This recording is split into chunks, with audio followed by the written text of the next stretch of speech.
And we're live. Hey guys, welcome back to the ACDC. We've got another seminar today, and unfortunately, I only put Bruce in the title. I did not say Fred Schwartz, who's also joining. So, Fred, that was my oversight. I apologize.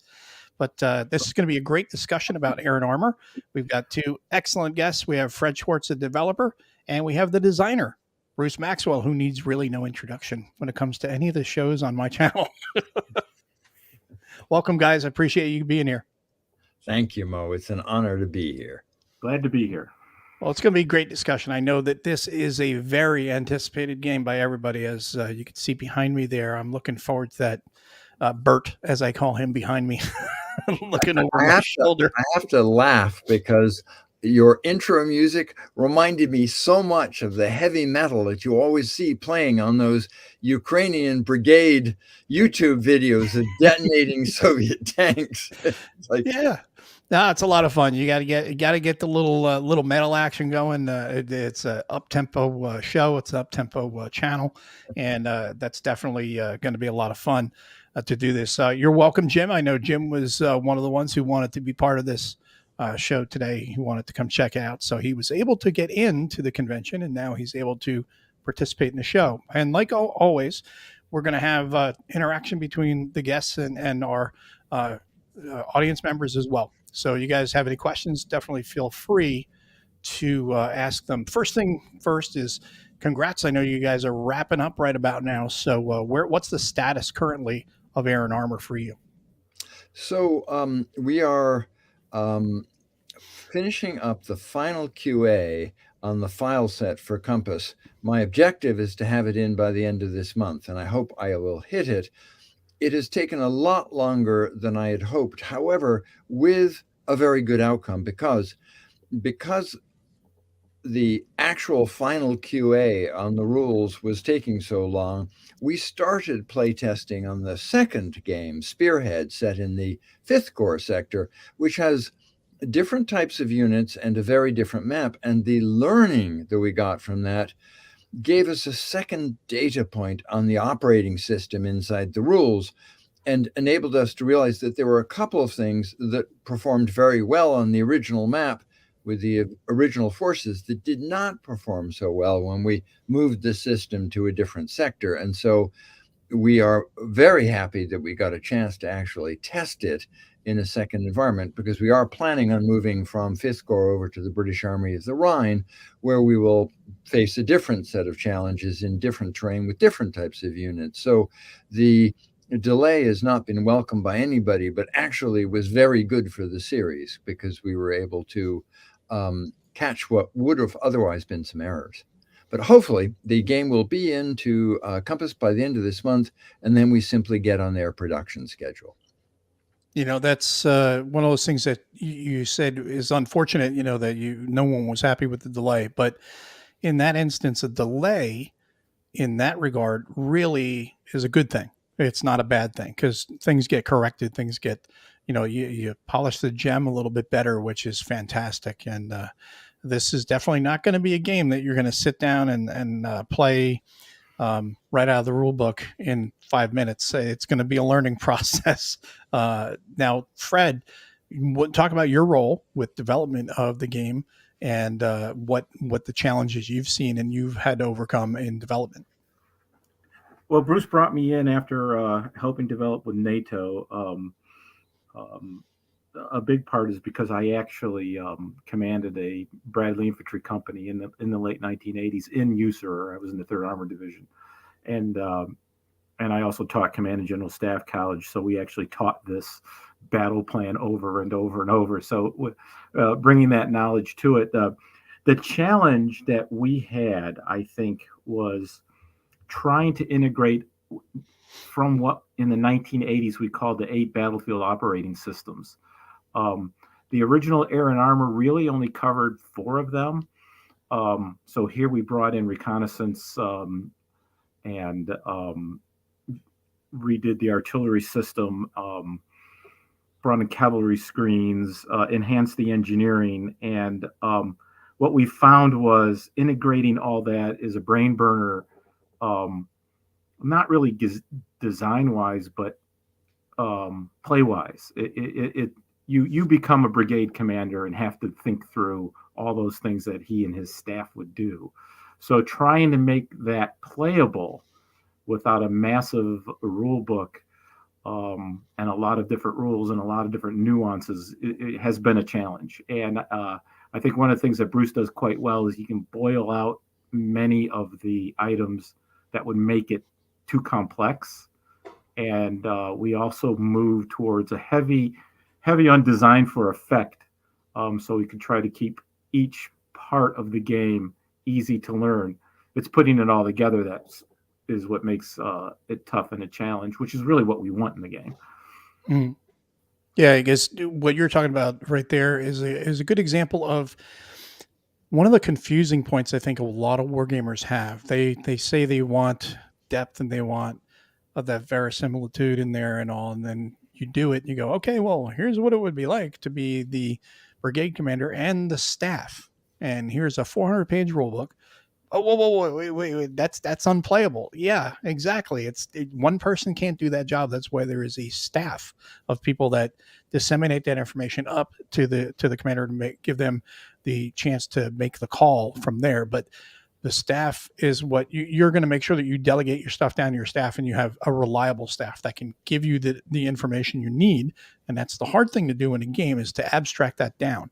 So that sounds like it was quite a challenge, but I'm glad you guys were able to overcome that and make it still playable. So let's just talk about that, Mo, because that's a really interesting topic. One of the phrases that Fred loves to use is, "That's below the resolution of this game." And so we were very, very clear about the level at which we wanted to focus the player's attention. And we had a lot of playtesters suggesting improvements, all good improvements. But if they didn't fit within that focus, then we said, we're not going to try and simulate that, or we will cover it using the second principle, which is design for effect. So there are certain things that, I want you to make darn sure you don't do. As an example, camping out with highly concentrated masses of units in open terrain is a bad idea. Anytime in the modern military era, you will be seen and then you will be killed. So how do you do that? The design for effect says that there needs to be a rule that is going to encourage you not to do that. But it doesn't need to be, a long paragraph about, what happens if you go in there. It can be as simple as, on the reconnaissance table, you are highly likely to be seen. And the way the strike rules work, if you're caught in the open with no cover, then you're going to get really hammered. But none of that has to be covered directly in a rule. It's covered at the intersection of other things and then covered with design for effect. So I'm not a big believer in linearly checking the box on every single thing that needs to be simulated and having a rule for it.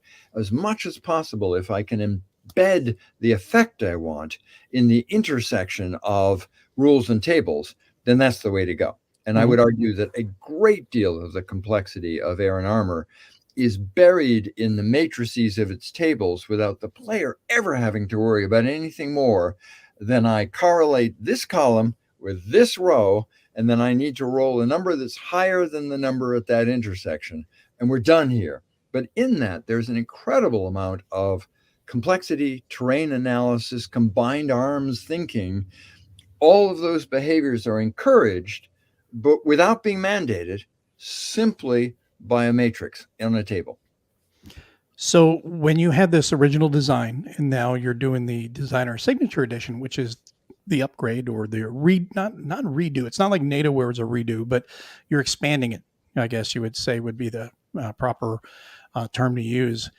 What would you say, how much time did you spend when you take the original design, you put the hours put into that?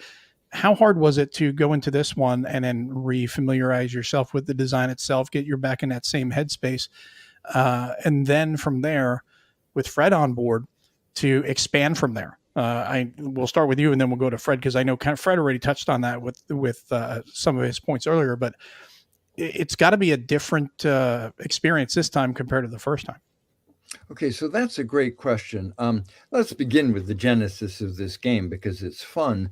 When I was a kid, I got, I was buying virtually everything that SBI put out. And one of the things that I bought was the Modern Battles Quad. One of the games in the Modern Battles Quad was Würzburg. And I really enjoyed Würzburg. I literally played that game until the ink began to come off the map. But I was deeply frustrated by the game because the game system was literally Napoleon at Waterloo with rigid locking ZOCs and mandatory attacks.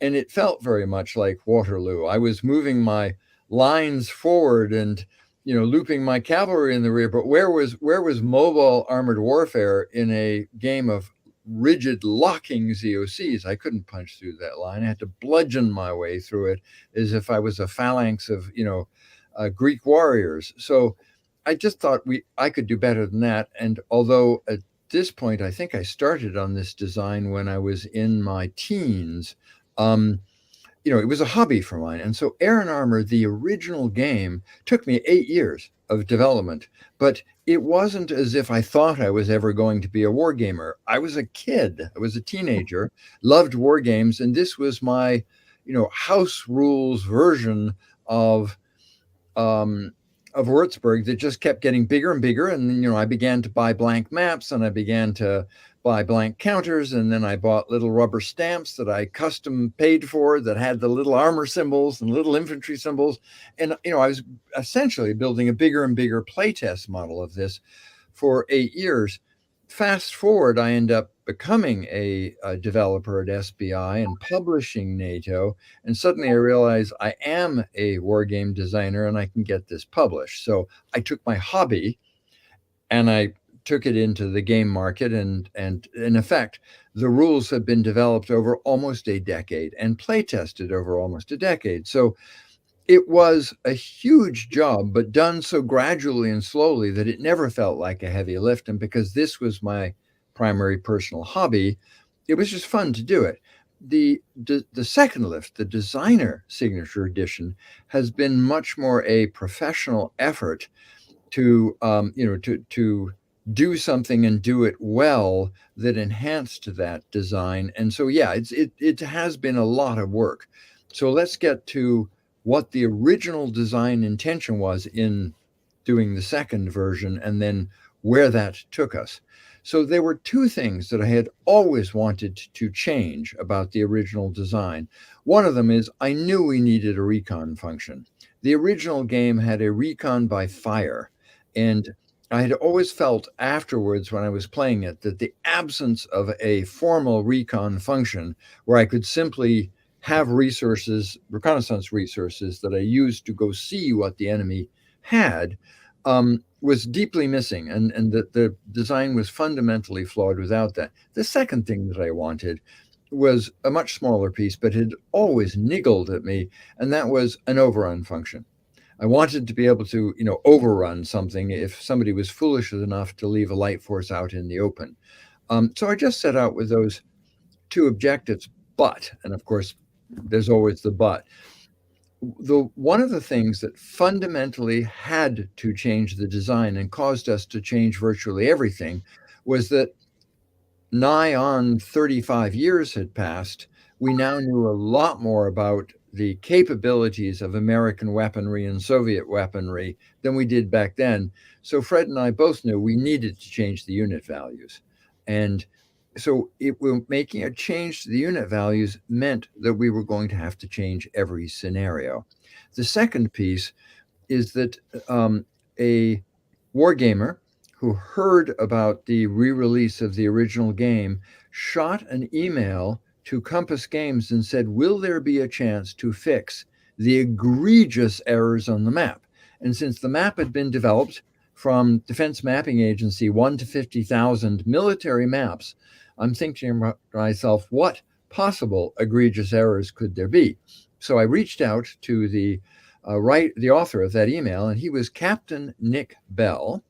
And Nick had actually served with the 3rd Infantry Division at Würzburg at the time of this game and had bought the original Air and Armor in the PX in Würzburg.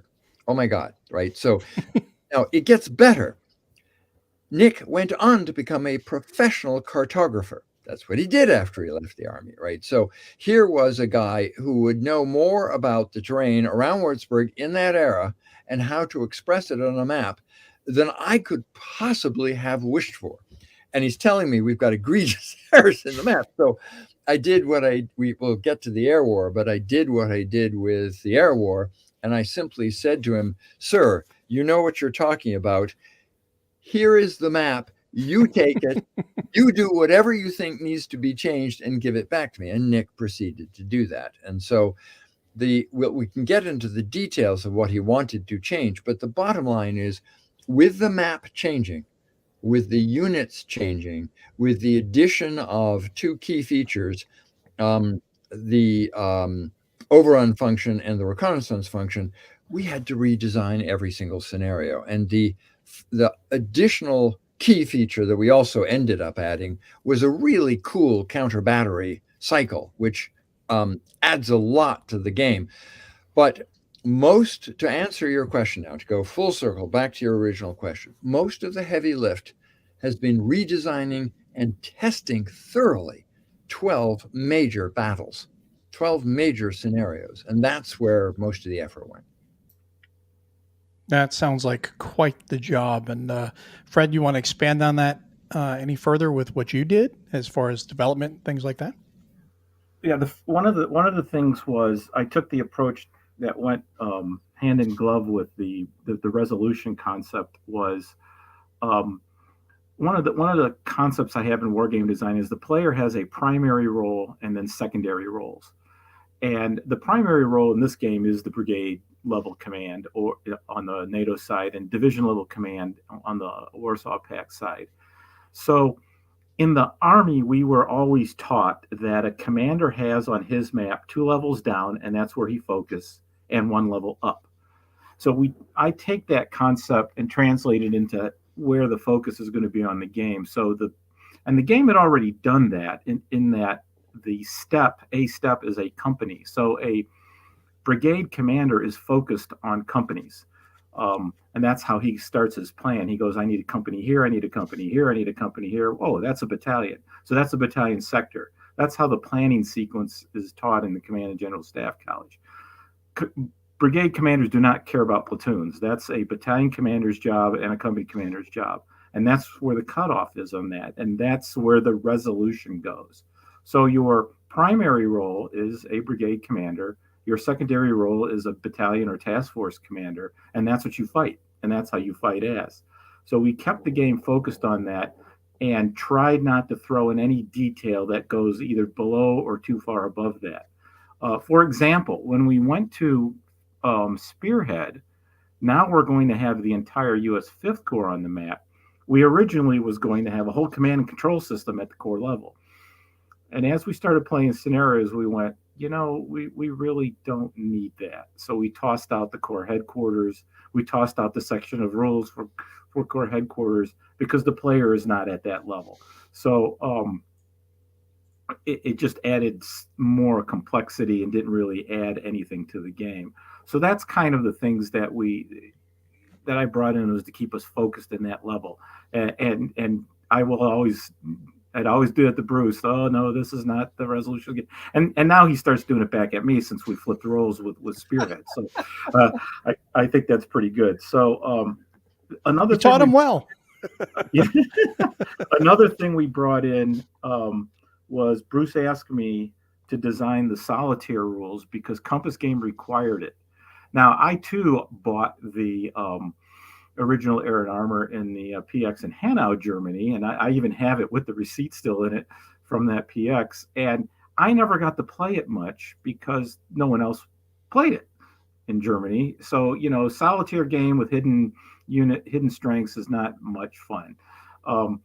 So we needed to come up with a solitaire system, and we came up with what we ended up calling hidden mode system, where you don't know any of the strengths on the map. You don't know your own.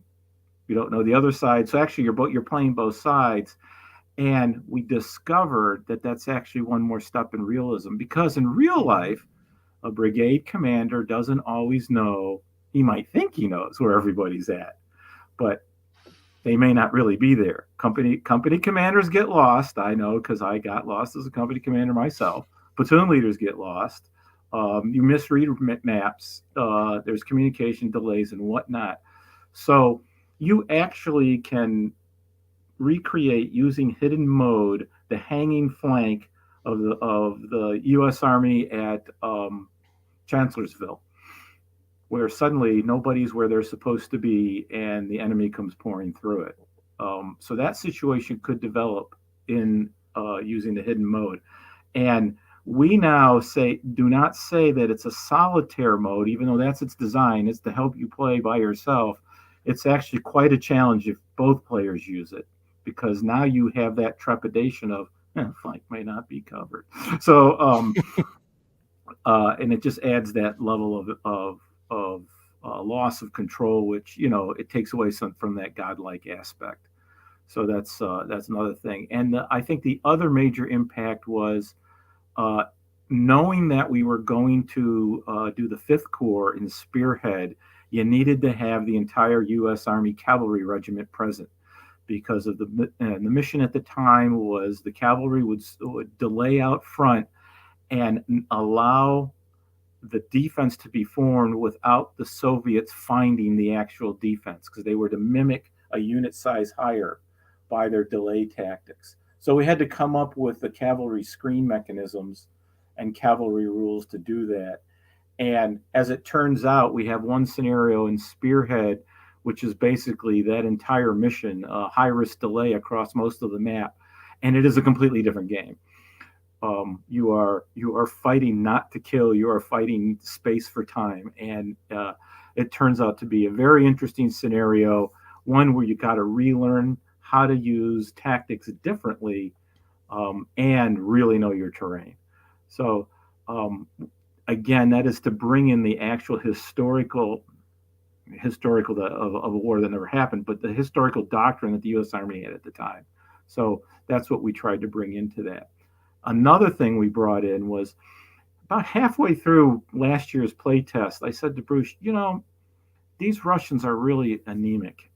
They're not bludgeoning the way that we predicted that they would. Because, with the echelon system, the Russians were just going to clobber with that first echelon, the hell with losses, break through, and whatnot. And their idea was to move as fast as they can and as far as they can.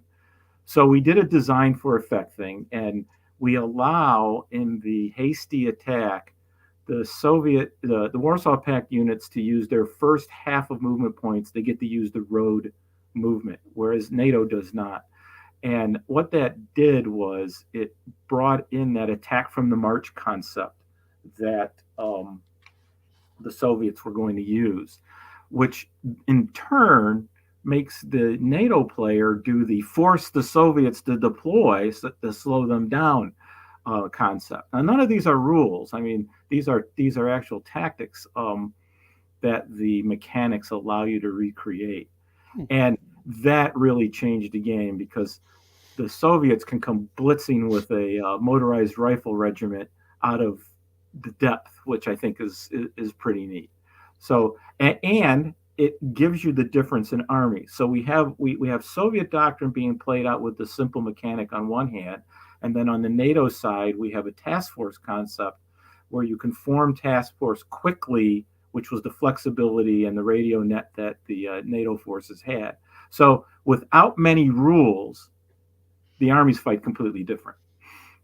That's really cool. Now, with the playtesting and all, have you noticed players picking up on that and utilizing that and really digging into that? Because we're Western players. We have a Western mindset. We'll generally go to a Western style of, like a Western SOP versus that Soviet echelon, the deep battle, just to punch through and get as far as I can. The hell with everything else behind me. I just care about getting as deep as I can. Did you notice players picking up on that and adopting that? Not just from the rules, but from playing, or was that something harder for them to pick up? I just did a series about 2 months worth with Will Willow, taking him from 0 to 60 miles an hour in a game. And by his third game, he was learning to use the Soviets viciously. So yes, I think they do pick up on. I think people with military experience of the era should grasp that easier, because they had that pounded into them how the Soviets were going to fight. But I think players will pick up on it. I mean, simply because they're going to use it. True. Let's get to Robert's question. Yeah, it was that was the next one after this topic was up. We have Robert's question here. He's got Robert Crandall. He's got, how do you know when you're done and that there should be no more changes in testing? Is a game ever really done, or do you just quit? Well, I will say, I will answer that with what is the enemy of good enough, and it's better. You can always strive to be better, and there isn't. You're never really done. I think what you have to do is you have to have a mean developer that says, that's it, you turn it in next week, and and go with it. And I think we're about at that point. So yeah, that's a tough question, because you can always think of something. Yeah, so I want to give a nod to Compass, because Compass has been very good with both of my designs in giving me the time and space to answer that question for myself. I knew that NATO was done when we had reached a point in the playtesting where I didn't need to change anything, because nothing seemed odd or strange. And there is an intuitive element to this that I want to point to. Both Fred and I have talked about the concept of niggles. It's a British term, but little things that always bother us when we play, but not enough to actually kind of mention or make an argument for. But one by one, Fred and I have both eventually gotten around to the point where this has really been niggling me. And then we talk to the other. And most of the time where I've had a niggle, Fred's been going, it's funny you should mention that, right? Because he also had the same niggle. And so one of my answers to your question is, when there are no more niggles, when I'm nothing about this design is still bothering me. Point one, there is a formal end, which is one of the things I'm a nut about, is I truly believe that most of a good game is in the scenarios. You can take a mediocre game system, but if you produce great scenarios, really interesting situations, you can make it a great game. I'd like to think that the game system here is a really neat game system, but most of our energy, by far, has gone into the scenarios. I know that I am done when I can refight a scenario a couple of times and both sides think it was a fair fight. The victory conditions are guiding us to a point where we're fighting each other to a draw. So when the scenarios are telling you they're balanced and both sides have a reasonable chance of winning that scenario, then you can kind of check the box on the scenario and say we're done. And because we are essentially answering this question for 2 games, we know Air and Armor is done because it's now working not just on one map, but it's working in a quite substantially different map with different types of units. So it seems to have translated well. And we'll know that Spearhead is done when all the scenarios really feel balanced. But to Fred's point, you can continue to develop a game for a very, very long time. And so at some point, somebody just has to put their foot down and say, we're done. And about 2 months ago on Air and Armor, I was so ready to give the design into the public, I couldn't see straight. And I'm still struggling to get there, but I want this design to go. And the only thing that has been stopping us has been a couple of things coming out of the Spearhead playtesting that called us to question some of our assumptions. And I also want to point out that I would tell you that a good designer understands that designing his game is a team effort. And so some of the reason that this game has taken as long as it has is it isn't enough for me to say, I think the design is done. The rest of the team gets a vote on that too, right? And so I know that it's done when the playtesters are not clamoring to make changes either.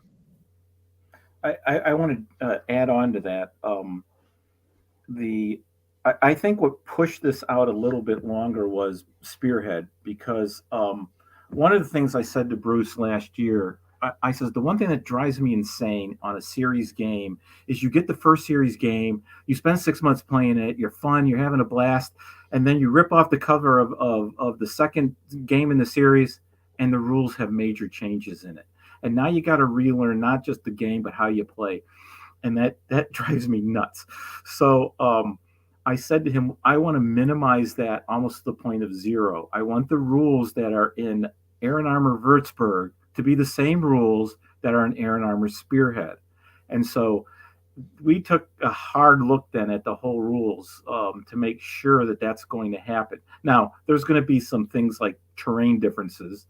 And a couple unit differences and stuff, but those are specific to the Spearhead map, and you're going to see that on progression of games in the series. But the main part of the game, how you do combat, how you move, how you do the screen, how you do all those things, we don't want those to change at all.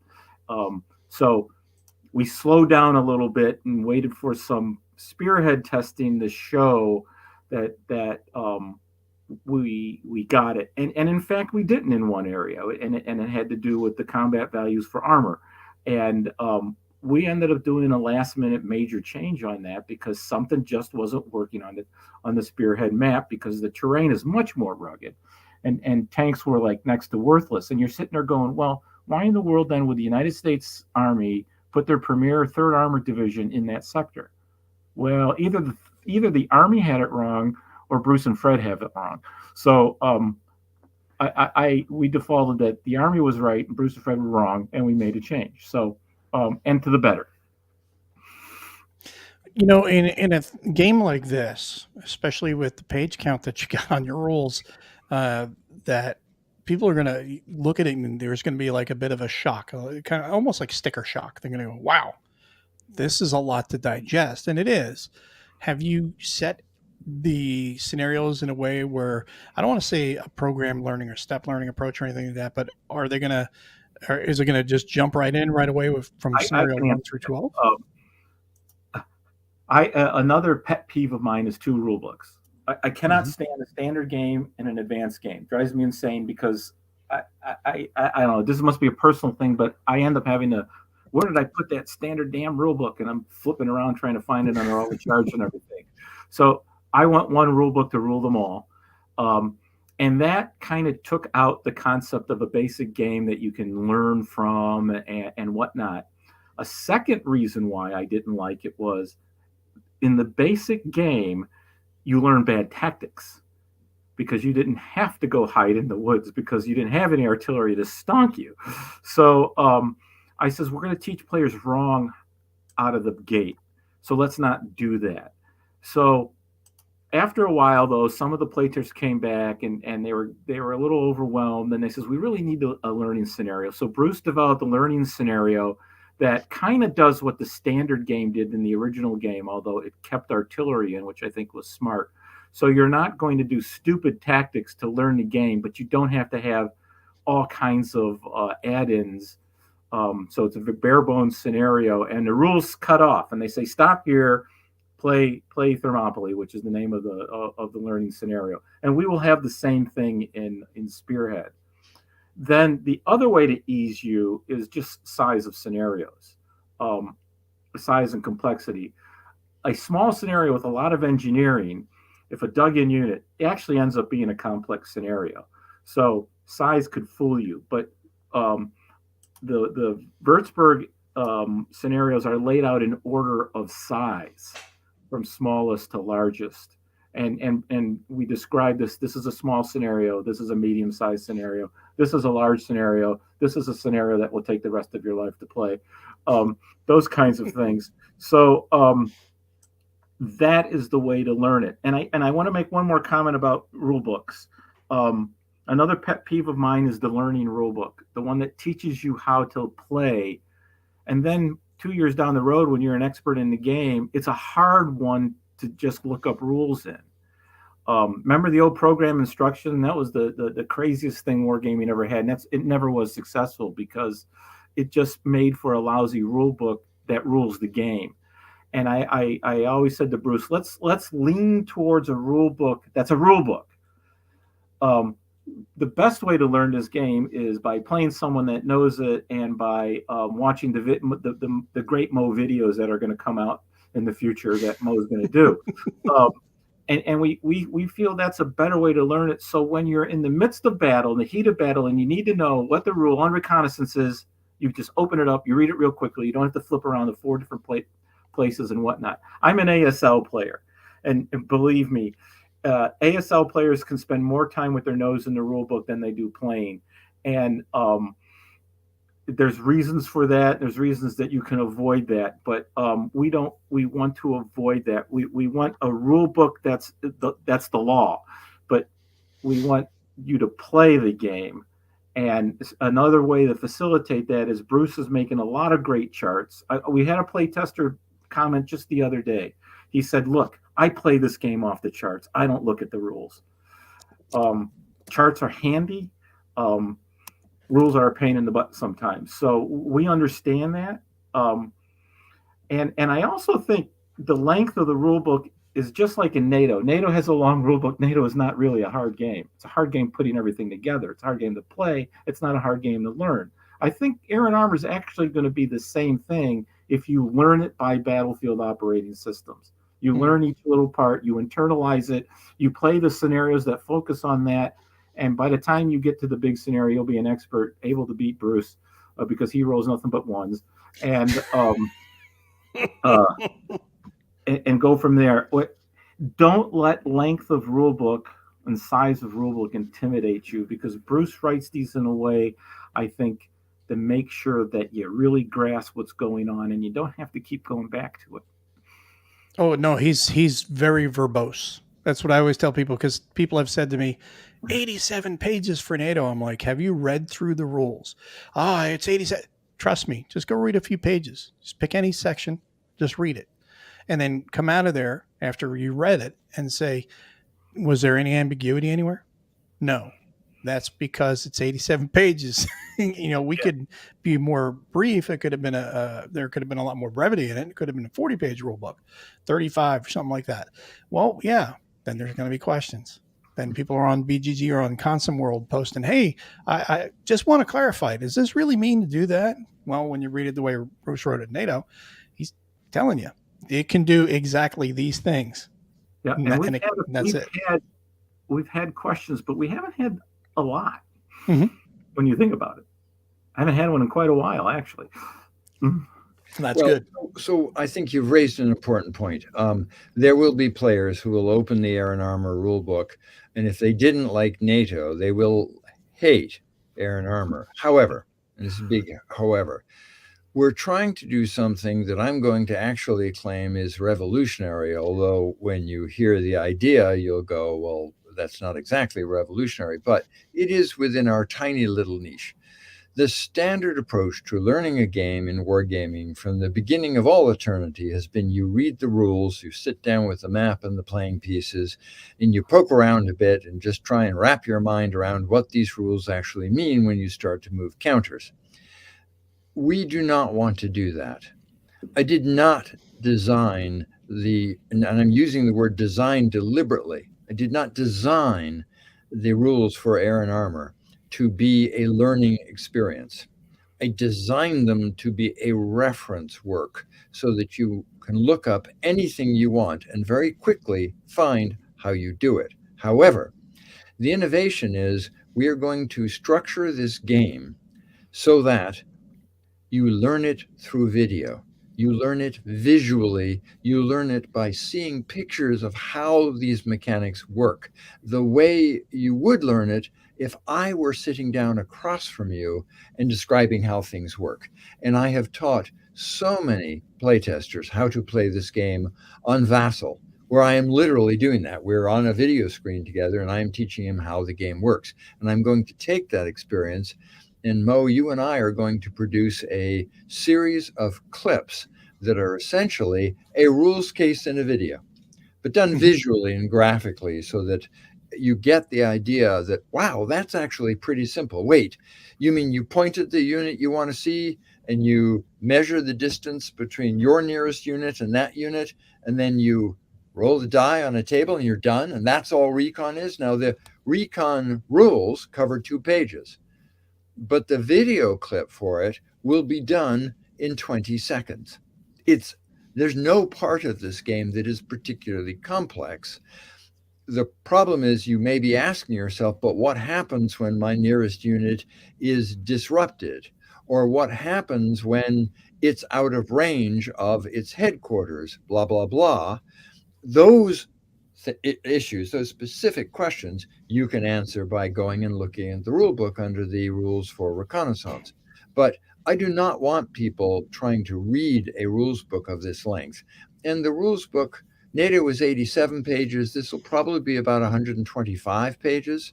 So it's going to be a big ass rules book, but it shouldn't deter anybody from actually playing the game, because I have had playtester after playtester after playtester say the same thing.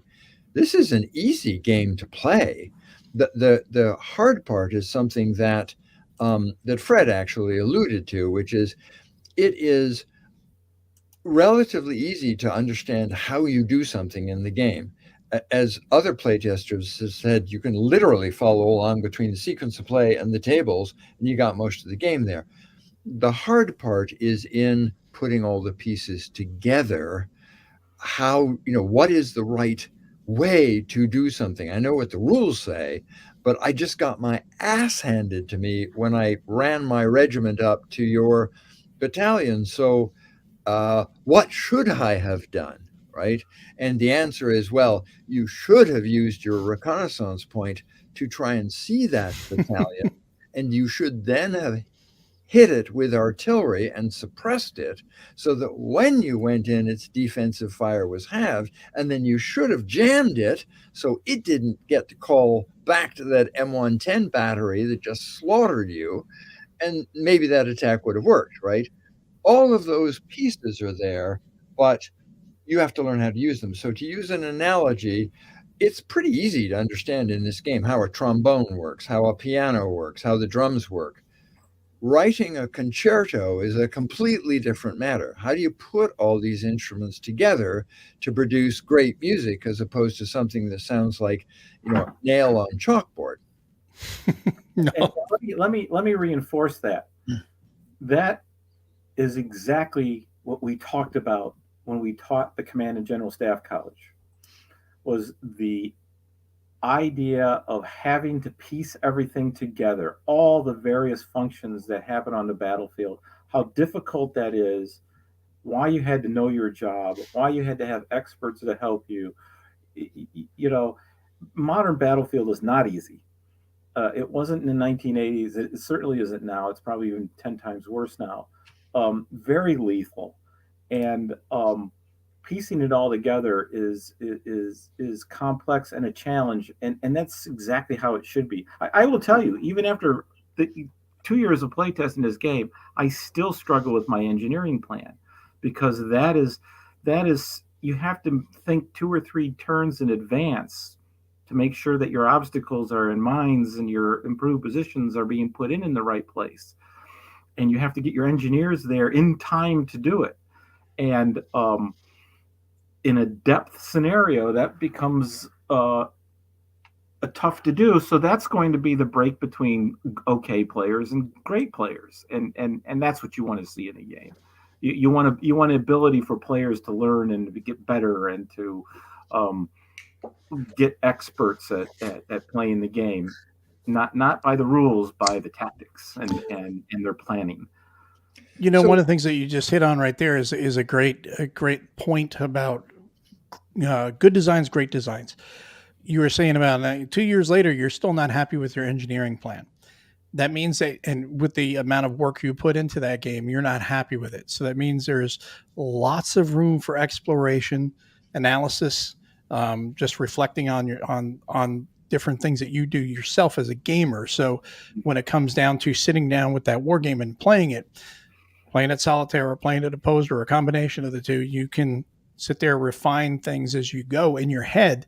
So there's a lot of mental exercise and a lot of hours that people are going to be able to get out of this game, it sounds like. I will tell you, I play a lot of games solo. The solo experience in Air and Armor is extremely immersive.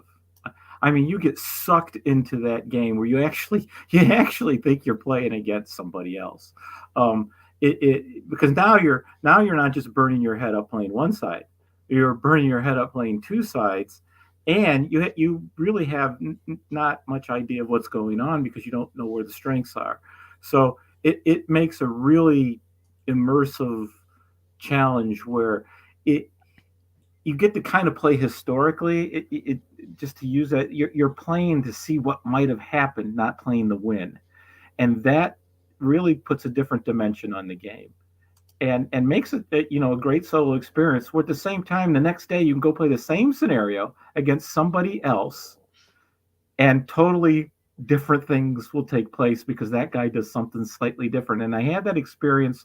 Playtest a scenario called Soviet Stalingrad, where the Americans get the counterattack, and I did exactly the same plan against his defense, which was very similar to the one that I used, and he almost completely halted me in the first turn. Whereas in the solo game, just a little couple differences, I was able to break through on the first and second turn. So that makes replayability for a scenario pretty good.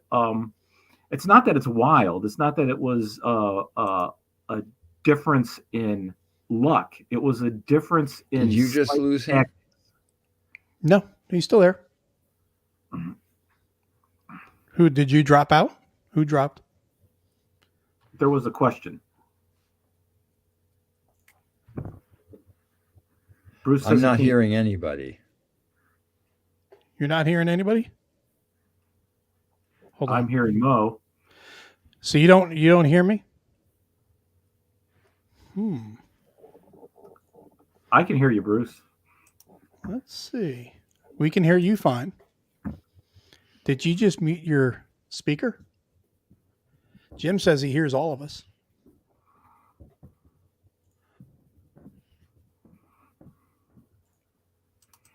Stand by for technical difficulties. The beauty of live productions, it happens. But Robert had said while Bruce works through that, he's going to disconnect and reconnect. Nice to hear that good military tactics translate into success in the game. And let's see. That's an interesting point. One thing I've always, you play a game and you do something that you were taught to do in the military and it doesn't work, and you kind of go, well, am I screwed up or is the game screwed up? Working now? Yeah, it should be working. Okay. that makes for an interesting thing. I have found that if you do proper, military tactics, learn to where to accept risk and where to mitigate risk, you have better chances in this game. So I want to answer Mo Ramuniak's question, but I do feel that we've dived right into a lot of interesting topics without introducing the basics of the game, Mo. So I would like to go back to just showing players what the map looks like, what the pieces look like, do a simple overview of the system so that they have some context for all this conversation that we're having. But let's answer Mo's question. Can you post that up again? Sure. It is right here. Yes. Saying, do you feel the instructional video clips would replace the usage of PDF copy for searching quickly? I'm going to answer this just because I'm going to be involved in the video aspect of it, and then I'll let Bruce go into greater detail. I never would say to not have a PDF copy of rules. I would always say have every copy that you can, print, digital, and video, audio, whatever, because the greater you are around that stuff, whether it's listening to it in your car or watching it on your computer, reading it on your tablet or on your phone, the more you absorb, the better it is for you. And you should always have access to search when you have that quick question. Go, I think I know how to do that. How do I? Oh, there you go. That's the answer. Boom, we're done. Instead of flipping through a manual only, unless you mark the hell out of your manual and you have little bookmarks everywhere. But I think all that is important. I'll let Bruce go into greater detail on that. Yeah, I think it's an and, not an or, to your point. And so, Mo, what I would say to your question is the searchable PDF is an excellent way to go find the answer to your question, and essential. So for rule books of this size, one, it's got a very detailed table of contents organized down to the subcase level, and two, at the back, it has a complete index. So there are two ways to approach the rules, and there should be a searchable PDF on top of that. So I want to make it very easy to find rules. But the point of the instructional videos is not to help you find the answer to an edge case. It's to bring you into the game very quickly, because a picture is worth 1,000 words. So we want to use the instructional videos to learn the game, and then the rules support gameplay when edge cases come up, which is very different from let's have you absorb every single rule and every single edge case sequentially, reading hundreds of pages of rules. Yeah. Not a great way to learn a game, right? So, and I want to cut to the chase on this game. Not everybody is going to enjoy a game that is this complicated and that really makes you work in assembling that orchestra and playing music. I'm a huge believer in simple games. The original NATO was predicated on the concept that the war game industry was leaving our users in the dust by producing ever more complicated games. So I completely get that. But the reason that I have invested so much time in Air and Armor, and the reason why these rules are so long, is it's fun. Why is it fun? It is fun because defeating a player when I can see every single one of his pieces is essentially an exercise in, do I know this scenario or do I know this game system better than you? I love the idea that in Air and Armor that does not apply. When I first took this game into Mark Herman at Victory Games, I had been playing the game for 8 years. He had never seen the game. We sat down to play. He beat me. How did he beat me? He outguessed me. He did something I was not expecting because it was a game of hidden intelligence. I assumed that the maneuver that he won the game with was a feint with nothing real. And it turned out that he'd put one of his 4 regiments on the other side of this river. It was not a feint. It was actually going to be his main effort. I fell into the trap. I hit that regiment from 2 sides with a mechanized battalion, got incinerated in a firefight against an enemy force that was 3 times my size, and he waltzed off the map and won. He didn't win by looking at all my pieces, analyzing where they were, and trying to find a weak spot. He won by outguessing me in the headspace above the map between us as 2 players. In the real world, and Sun Tzu was all over this in his treatises, generals win battles by doing something the other guy didn't see coming. And the problem is, in a conventional war game, you see everything coming. The pieces are right there on the map before you. In Air and Armor, you don't see it coming. And it creates a whole new level at which you are engaged in gameplay with your opponent. And so the thing that I would say to any player who looks at that big rules book is, 1, please don't learn the game through the rules book. Learn it with the videos, the sequence of play, and the charts and tables, and that will get you all the way through this game. But the second thing that I would say to them is, give me a chance, because if you get into this game system and you get what's happening on this game map, you can pull off surprises, feints, deceptions, ambushes. You can set traps for your opponent. You can't do this in any other game. You can in computer games, but you can't do it in a game like this, a board game. And so it's just a tremendous amount of fun.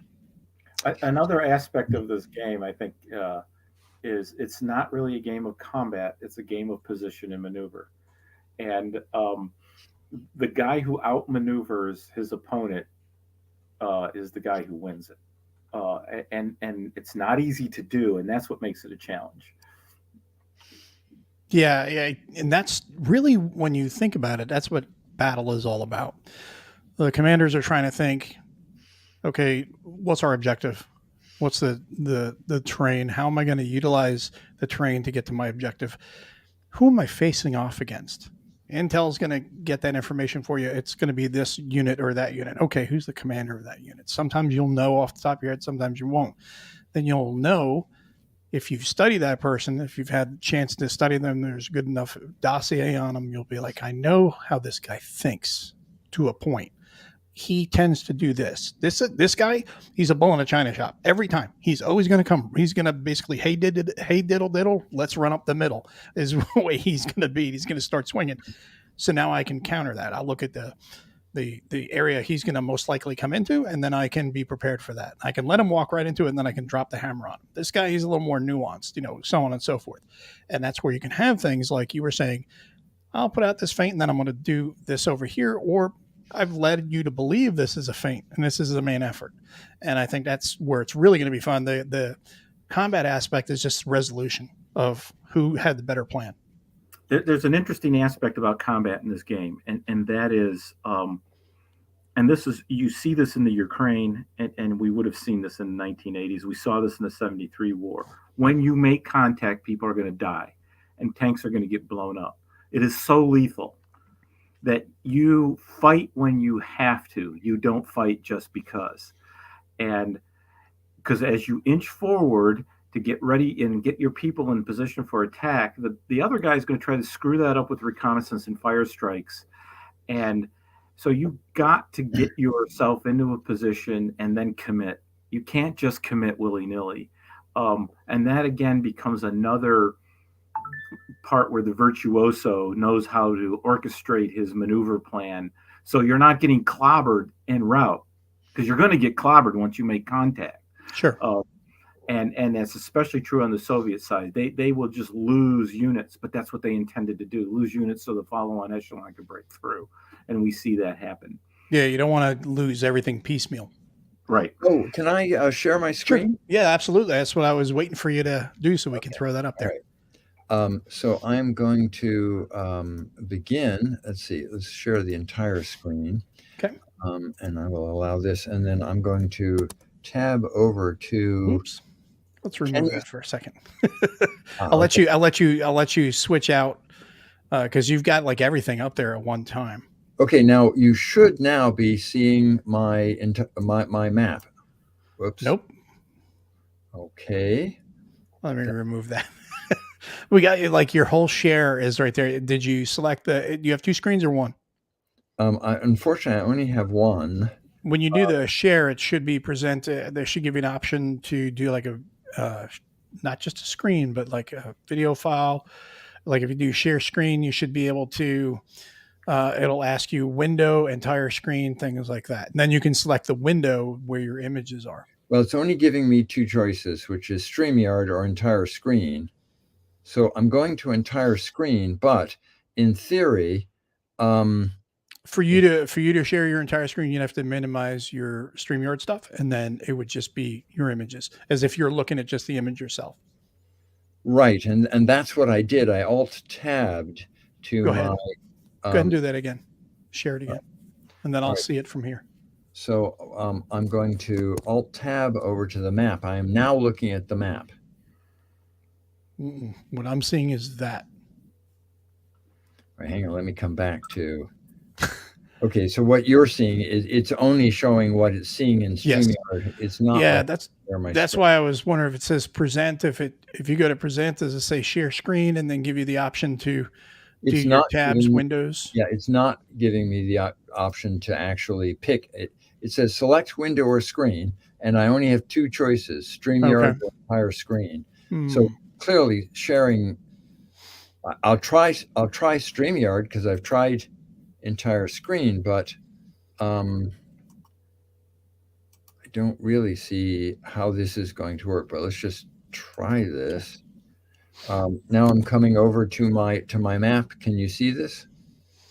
Or are you still seeing just? Yeah, I'm still seeing the same StreamYard screen. Darn. So we can't actually. Oh wait, something did move there for a brief moment. Okay. On the Maybe. right, see, it just did it again, where I see it kind of jiggle, and then it goes back to our screen. See, that's what I'm seeing. Yeah. Okay. So it's not giving me the ability to share my screen.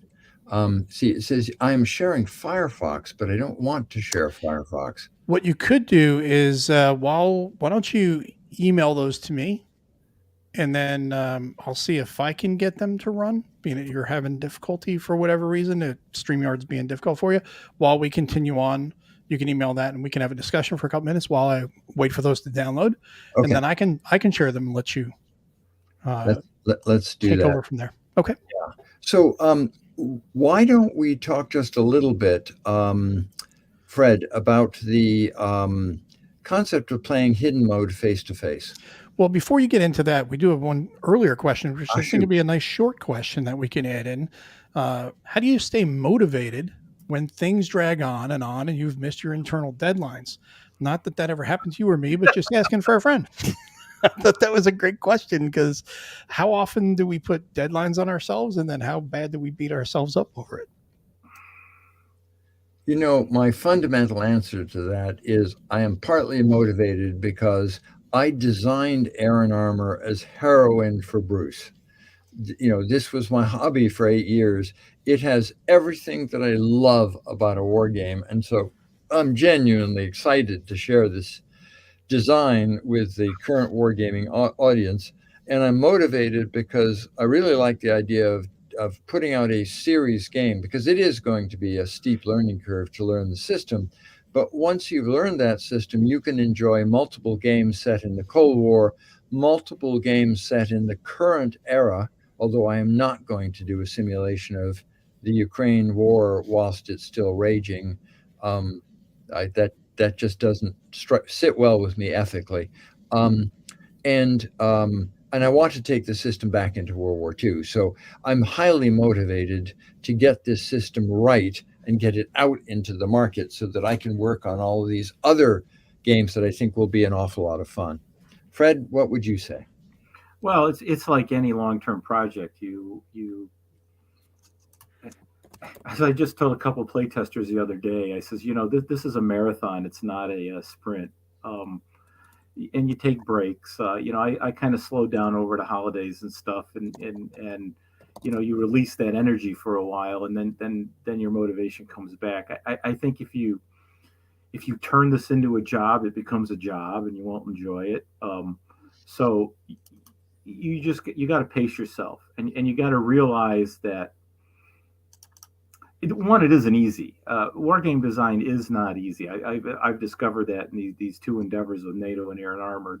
There's a lot of things going on, and moving one piece of cheese affects all the other pieces of cheese, and you got to test it, and you got to do that. I mean, to me, the drudgery can be playing the same scenario over and over and over and over and over, but you just got to pace it. You got to work it out. You can't have great expectations either. I think we all want this game now, and it's just going to take some time. So, no, that's a great point. Those are great points, and I'm just waiting for Bruce to send over those images for those to come through, and then I'll add them up on the screen. If you want to really get motivated, you play Bruce and you destroy his artillery, and he cries to you about rolling ones, and you feel so good when you go to dinner and tell your wife, "I just beat Bruce." So that's another motivating factor. So you can see where Fred gets his motivation, gets his cheap kicks by beating up Bruce. That's really funny. It is not easy to do. Mm-mm. Hearing Well, me mock Bruce for his rolling ones. Oh yes, and Anna sits across the house and mocks him when he whines about the ones. it's legendary. It actually is legendary. Anna keeps me honest, so yeah. But that is pretty funny. So Air and Armor is designed to be sort of an academy for modern warfare. I've very much thought about that. I've heard players say again and again, one of the things that they really enjoy about playing this game, and Lee Brimacombe Wood made this point to Fred and I just today. He said, what I like about this game is that every time I play it, I learn something. And Fred and I have been learning things. For instance, one of the things we have learned is that the US Army in the 1980s was horribly infantry poor. So were the Russians. Both sides had so focused on the tank and the armored vehicle that they had forgotten about the infantry. And what's fascinating to me is that I used to mock the British Army because the British Army still had an awful lot of infantry. And you're thinking, Jesus, what are all these leg infantry units going to do in a modern war? Well, Fred and I now know the answer to that question. The terrain in which the British Army of the Rhine was defending contained a lot of forests, and there were plenty of little roads through those forests. But as we're seeing in the Ukraine, armor fares very badly moving through roads in forests, and infantry does very well. Both of us, when we're playing the Spearhead game in the 5th Corps sector, are begging for more infantry. Where's my infantry? And so, there are definitely things that we learn. Another thing that the Air and Armor system teaches any player who plays it is the primacy of artillery. Oh my God, artillery rule the battlefield? And the standard saw from almost all militaries before the Ukraine war was the tank rules the battlefield. Well, this war is proving that that isn't true, but Air and Armor was saying this long before the Ukraine war started.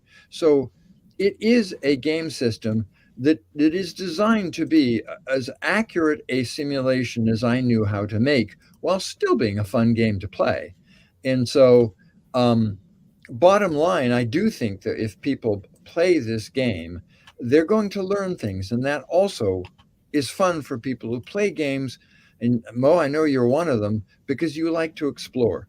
Oh, yeah. And there's a lot to explore in this game. Okay, I have sent over the files to you.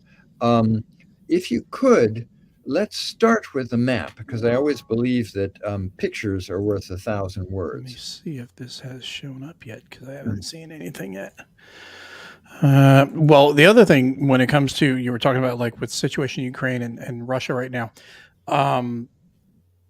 the other thing to keep in mind is talking about armor not being, as effective compared to like infantry and stuff. Well, there's also the other aspect, the combined arms aspect of air cover that is not, we're not seeing in with the that conflict right now. In Air and Armor, is rotary fixed wing, are they going to be part of it, or is it just going to be all ground assets? No. One of the complaints players had about the design for NATO is that I had abstracted air too much. The funny thing is, in the original redesign, I had an entire air module, but it just took an awful lot of time, and you ended up with the exact same outcome. 5 airstrikes made it through this turn. So rather than put you through an hour of fighting the air war to get to the same 5 points, which many players would have enjoyed, I abstracted the air war in that game because I wanted a game you could play in a single sitting. I could have given you a very interesting air game, but you and your buddy would have had to stay together for an entire weekend to play it, which, there's a lot to be said for a single setting game. But in Air and Armor, we can afford to have aircraft. So if you want to employ air, each scenario gives you a certain number of air points, and you're in the role of the ground commander. So you ring up for air, and you don't know what's going to show up. It might be a flight of warthogs, terrorizing the countryside for hundreds of miles around, right? Even the cows are fleeing in fear. Or it might be a bunch of alpha jets in which they're just munching clover, like, oh yeah, alpha jets, no problem. So, but then the aircraft show up, and the player does have some decisions to make that you could argue is below the resolution of somebody calling for air. But you do get to come in at high or low altitude with very different values, and you can choose to come in and bomb, or you can choose to fight from a standoff position if the enemy air defenses are too strong. If you come in high, you're going to deal with the enemy SAM strength. If you come in low, you're going to deal with flak. So, the air jockeys, let me put it this way. I'll answer your question by saying there were things about air and armor that Lee Brimacombe Wood, who is a noted air warfare designer, didn't like, and he was on record as saying that Air and Armor was one of his 2 favorite games. So when I learned that he had put out a revised set of air and helicopter rules for Air and Armor, I did what I did with Captain Nick Bell on the map. I said, Lee, you don't like my air game. Here's the air game. You take it and come back to the things that you want to fix. So we had a long conversation. I adopted all of his recommendations for change, and they were changes around the edges. He didn't fundamentally modify the system, but he did change some things.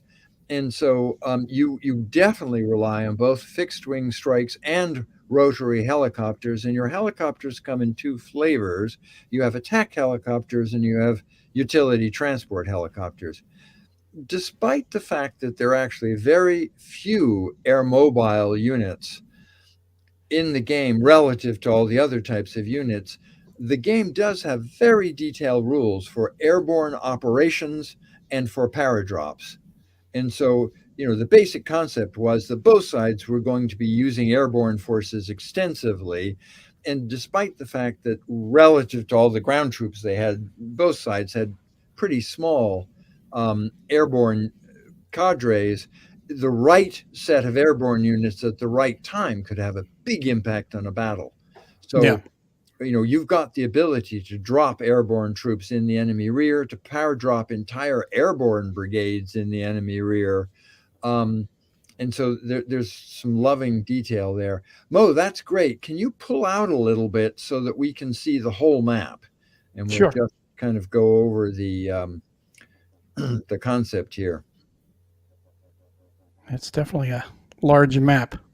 Yeah, this will actually be a 2-map game, just as the original Air and Armor was. And so let's kind of go over the terrain types. The dark green are heavy woods. The light green represents light woods.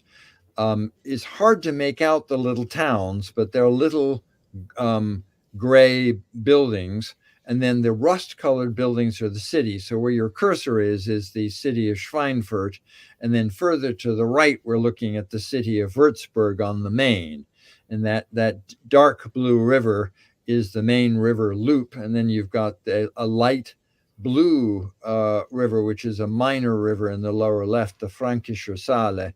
The Soviets are entering from the left side of the map. And NATO has 2 U.S. brigades and 1 West German brigade that start on the map, along with an armored cavalry squadron. And so you're pitting here the entire 8th Guards Army. So this is 4 motor rifle divisions, 3 Soviet motor rifle divisions, an East German motor rifle division, which is fun, and a Soviet tank division. And they're taking on the U.S. 3rd Infantry Division and the 12th Panzer Division. So, it can be quite a fight. There are scenarios that pit a single division against a single brigade, and there's one scenario called Hammer and Anvil that pits the entire 8th Guards Army against both NATO divisions, with a couple of independent NATO brigades thrown in for good luck. You have an extensive road network here of major roads, minor roads, and Autobahnen. And then you've got slopes and cliffs, and that pretty much rounds out the terrain. Thank you for the comment about a gorgeous map. It's a very interesting part of West Germany, and the terrain is a lot of fun to play on because it is pretty variegated. And so the scenarios range from little ones that you can play in 2 or 3 hours. I mean, just little vignettes that you could sit down and play and you're done very quickly. The hammer and anvil scenario could take you the better part of a week to finish, because it's looking at a 48-hour battle between an army and a corps. And so that's definitely at the level of Grand Tactical. The scale is 1 mile per hex. So you're just looking at where the tactical shades into the operational. I will comment, though, that the rules and the tables have an extremely tactical feel. So although the only thing with ranged fire is your artillery, the way units interact with terrain, the way they fight, fire, move, retreat, advance, all of that is very tactical. And so for players who are used to tactical games, they're going to recognize things like opportunity fire. Another thing that's unique about this game is your ZOCs do not represent some probability field of where your units are. Your ZOC is literally your field of fire. So for the most part, ground units can hit things that are adjacent to them. That's hardly innovative. But if enemy units try to move through your ZOCs, there's no cost to move through a ZOC. You can move through a ZOC as much as you want. You're just going to get shot at each time you do. And so units cover the line with their field of fire, not with their physical ability to block enemy units. That is a little different from most war games. And Mo, you asked a question, a very interesting question. Are there elements of this game that players don't get? And that latter point is the big one. I've just been fascinated by the way wargamers are conditioned, and we are conditioned that you can't move through a ZOC. But in this game, you can move through a ZOC for free. The issue here is simply that to do that, you're going to take fire from the enemy units whose ZOCs you're moving through. You're not going to pay movement points. You're just going to pay strength points. You're going to pay one way or the other. And what players don't do, what you see them do again and again, is frontal assaults against the hex where my unit is. What they don't do is bypass the damn unit. And it usually takes 5-10 games before I can coax a player to just say, I'm going to accept the losses that I'm going to take, but I'm going to bypass that town and I'm going to get into your rear. Now you've got to go back and stop me. That's what players don't do, but that's what true mobile warfare is about. Is getting, bypassing the other guy, not hitting. I mean, that's what the Germans did. That's what the Blitzkrieg was. It was bypass the strong points, bypass the points of resistance, find where they aren't covering something and get into their rear. And this game absolutely rewards Blitzkrieg behavior. All right, so that's the map. If you could, let's go to the counter sheet that I sent you. Sure. Let me before we leave this, I'm wondering, do any of, okay, that's fine. I was going to ask if any of your audience had any questions about the map. Any questions on the map while we've got that sitting here? I will make one comment whilst we're waiting to see if anybody had a question. One of the things that Nick changed was he said, Bruce, your rules let Soviet tanks snorkel across the Main. And he said, no, that's not happening. The Main was as much as 4 meters deep in spring. It had very steep banks. It had a fast current. You might get a tank in. You were not getting a tank out. And so that changed everything. Every single scenario in the game had assumed that you could waltz over a river. So we had to beef up the engineering rules, and you really need your engineers, which raises another point. Yes, Robert, bridges are blowable.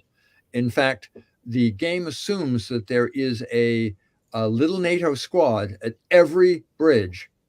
And when the NATO player chooses to, he rolls on a bridge blowing table. If it's a minor road or a Bundesstraßen that goes over the river, you've got a 10-sided dice. As long as you don't roll a 1, that bridge comes down.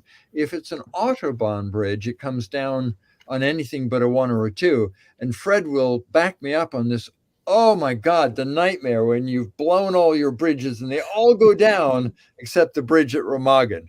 And you're going, oh my God, that bridge is still standing. And the enemy's going, oh my God, that bridge is still standing. Well, is in this one, does Fred open up with chemical or nuclear strikes? He has a tendency to do that in NATO, right? Yeah, he does. Fortunately for me, there are no nuclear rules in this game. There are chemical rules, and they actually work pretty well. But it is 2 maps. So it's 2 conventional maps. The left side is 1 map. The right side is another map. There are many scenarios that are 1 map scenarios. So, but just consider this as kind of 2 standard. So the map is the exact same size as the NATO map. Okay. Just to put that in comparison. But as I said, most scenarios you play on only 1 map. So if you bought the game and you only had room for a map that was, relatively small and would fit on a card table, you could still play most of these scenarios. All right, so let's take a look at the pieces. So here we can see the air units, and those air units don't contain any values, but there is a second counter that is placed underneath them that does contain detailed air values for the attack profile you're using. Are you coming in high or low? Are you coming in with standoff missiles, or you plan to bomb? You've got your standard tanks up here. Your tanks are the 9-9s that are up there at the top. Your Bradleys on that second line to the right are 4-3s. You've got the West German Leopard 2s at 9-9s. You've got their Martyrs as 3-3s. It's a standard attack and defense concept. Your artillery units have attack, range, and defense. And so the units themselves are not particularly complicated. This PDF file does not do the artwork much justice. If we were looking at the real units, there you go, Mo. That's great. So, I mean, look at that, the Uragan, sorry, it's the Lars, the rocket launcher that's right there, the 412-1. That's an example of Bruce's artwork. It's just beautiful. These pieces are gorgeous.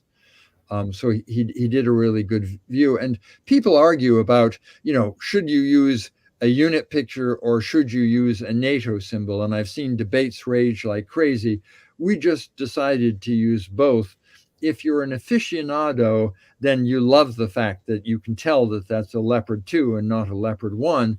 But for players who don't really care, they just want to know,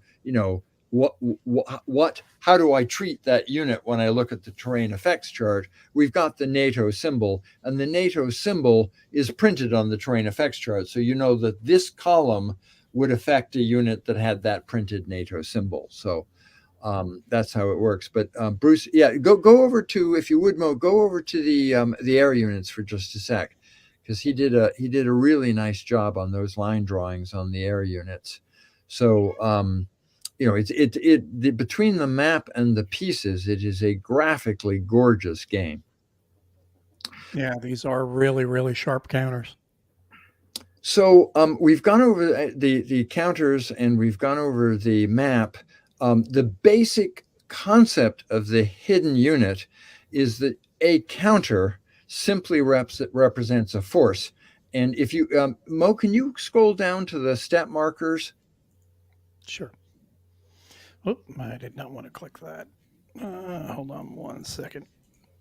All good. That's a minefield. Yeah, I went down too far. Yeah, the step markers should be all the way at the bottom. Okay, so it didn't go all the way. There we go. There we go. Now we got it. Okay, now just zoom in on one of those. There we go. Okay, so these are the step markers, and they're squares, and you simply rotate them so that the value of the step that you want will be underneath the counter. But the step markers go from dummy to 9. And so the concept is, I'm looking at your unit on the map. I know you've got a unit in that town. I do not know if it is an entire regiment with 9 steps, if it's a battalion of 3 to 4 steps, if it's just a company of 1 step, or if it's a dummy. And there isn't anything there at all. And so one of my playtesters referred to this game as the 3-card Monty of wargaming, and I love that concept. But essentially, you rearrange the cards, and the enemy can see where your counters are, but has no idea what their strength is. And so there's tons of opportunity to make a feint that looks like I'm coming in on you up this river valley, but actually the real unit is about to hit you over on the far right between the town and the hill. And so you're expecting an attack over here, but it actually materializes over there. Or I hit this line expecting that I'm going to be hitting some really tough defenses, and the enemy put a series of dummies along that line. There's nothing there. You're blowing right into his rear, and you're laughing all the way to the bank until you realize that the reason that those units weren't there is they just overran your artillery park in your rear. So you can see the unit, but you don't know what it is. Now, the reconnaissance function gives you a limited ability to say, I'm going to see if I can see the units that are in this hex. And so sometimes you can spot where the enemy is, and your intel is telling you, hey, there be dragons. But you don't get a lot of reconnaissance. So the game becomes a cat and mouse between your ability to hide what you have and the enemy's continuous attempts to uncover what you have. All right. Mo, can you go to the, there's a file that was attached to that email called sequences. Oh, hold on 1 second. And what I want to do is just introduce the basic sequence of play. And with that. Thought I saved it in one location, but I don't think I did. So whilst you're looking for the sequences card, the basic concept of the game is that you have a sequence of play. Well, every war game has a sequence of play. But within that, the process is that during the maneuver phase, the Warsaw Pact player activates a division, and then the NATO player activates a brigade, and then the Warsaw Pact player gets the initiative again, and he can activate another division or pass, and then the NATO player can activate another brigade or pass. And so there's an alternating sequence where each formation is moving as a whole, and I can always pass, but if both players pass back to back, that's the end of the turn. And so very, very interesting about who decides to go when and in what order. And that die roll for initiative, do I get to move first, is a really critical die roll. So we're looking at the sequence of play, and the first phase is the reorganization phase, which is just a bunch of bookkeeping. And if you're playing on Vassal, it's one button. You hit the button and you're done with the reorganization phase. It does it all for you. Then the Warsaw Pact plans. And in the original game, planning was done with a piece of paper, and you wrote down what your plans were. Now we have a card with counters, which makes planning very simple. You just take a counter for the operation you want, and you put it in the box for each regiment in your division, and you're done with planning. It's typically planning takes a minute at most in a game turn. But the Warsaw Pact has to pre-plan what his operations are.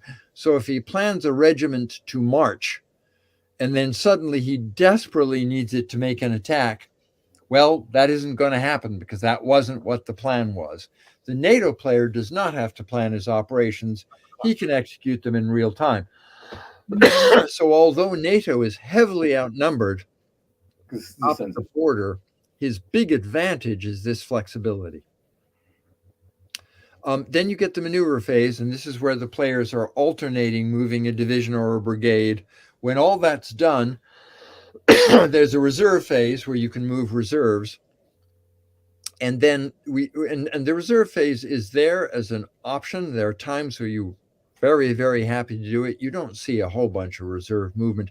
But then you hit the engineering phase, and the engineering phase is huge in this game. Your engineers are among your most valuable units. They get to emplace mines, clear mines, emplace obstacles, clear obstacles, build improved positions, build bridges, blow bridges, and ferry units across rivers. So your engineers are extremely valuable. Now, if you will, let's just drill down on the activation summary there. So this is where you activate a brigade or you activate a division. And this is really the sequence of play. So, when a player is running through what do I do now, he is moving his division. So the first thing he's going to do is say, I'm going to move this division or I'm going to move this brigade. Then we won't worry about hidden mode here, but then he runs his reconnaissance segment. So he makes reconnaissance attempts against enemy hexes, trying to see what do you got in that hex. And then if he sees something, he gets to strike it. So this is where he calls in his air power, his attack helicopters, his artillery. He can make a fire strike. He can drop an artillery delivered mine field on the target or make a gas strike. When he's done with reconnaissance and strikes, we hit the operations segment. And this is where a player will execute one of 4 operations: a hasty attack, which has a lot of movement, but not a lot of firepower; an assault, which is the reverse, not a lot of movement, but a lot of firepower. He's got a march operation where he can move a long distance, but he's not attacking anybody. And finally, you have a reserve operation, which allows you to move last at the end of the game turn. Again, you don't see very much of that. This gets back to the question about that Robert Crandall asked: are bridges blowable? So at the end of any NATO segment, they can tell that little squad by the bridge, blow the bridge. Then we have a contamination segment. If you've been hanging out in a gas zone, then we roll to see if you end up getting contaminated, which hurts your movement in combat. And when you're done with this, all those acquisition markers that you placed on those hexes, where you knew what the enemy had in that hex, they all go away. So that the next time another brigade gets to activate, that intelligence is already stale and the enemy isn't there anymore. And so that's how it works. It's basically recon, strike, fight. Now, if we roll down a little bit more, we should see the hasty attack. So yeah, go to that hasty attack. Most operations for both players, other than March, which is just you move, are the hasty attack cycles. So the game is played in 3 cycles: the sequence of play, the activation cycle, and then the individual operation cycle of 1 regiment or 1 task force, 1 battalion, effectively. So here I would say, okay, this regiment is going to do a hasty attack. So I designate the regiment, then I move it. And in this case, if I'm a Warsaw Pact unit, the first half of my 6 movement points I can move by road.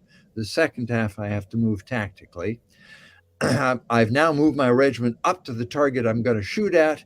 And if I have a jamming asset, which are jamming assets are part of your headquarters function, but if I have one, then I can try and jam NATO. If I'm successful at jamming, NATO can't call for reinforcements, can't call for attack helicopters, can't call for supporting artillery. Then if I'm not jammed, NATO has the ability to react nearby friendly units into the battle.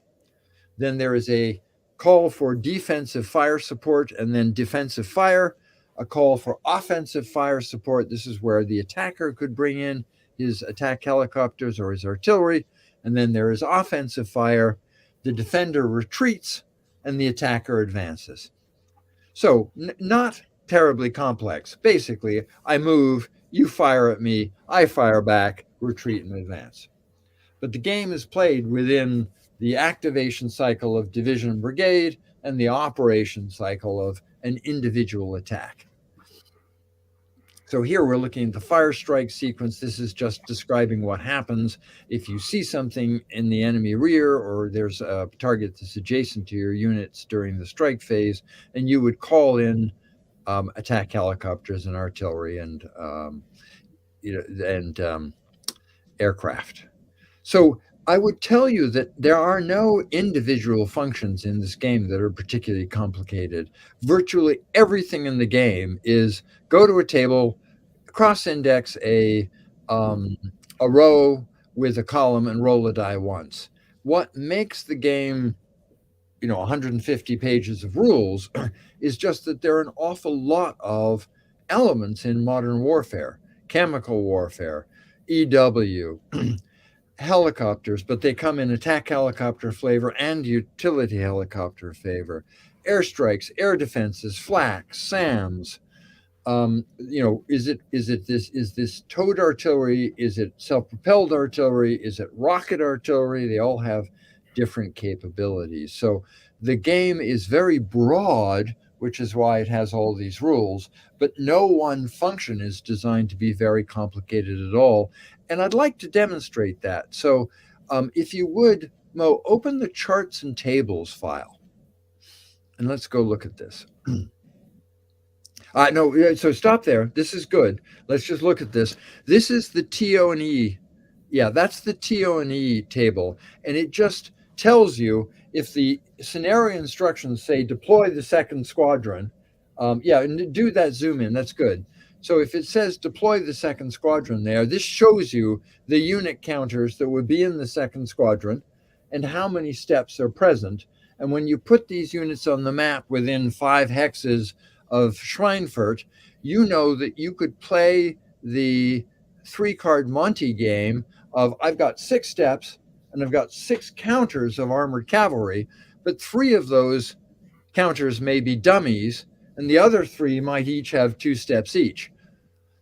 So this shows you how to play 3-card Monty. How many steps do you have? How many counters do you have? And then you can allocate which steps go to which counters. When we play in hidden mode, so you're playing solitaire or even face-to-face, none of the step markers are deployed underneath the unit. The units go on the map when a unit encounters an enemy unit, so that at the moment of contact, then you go to the revelation table and you roll to see what you had there.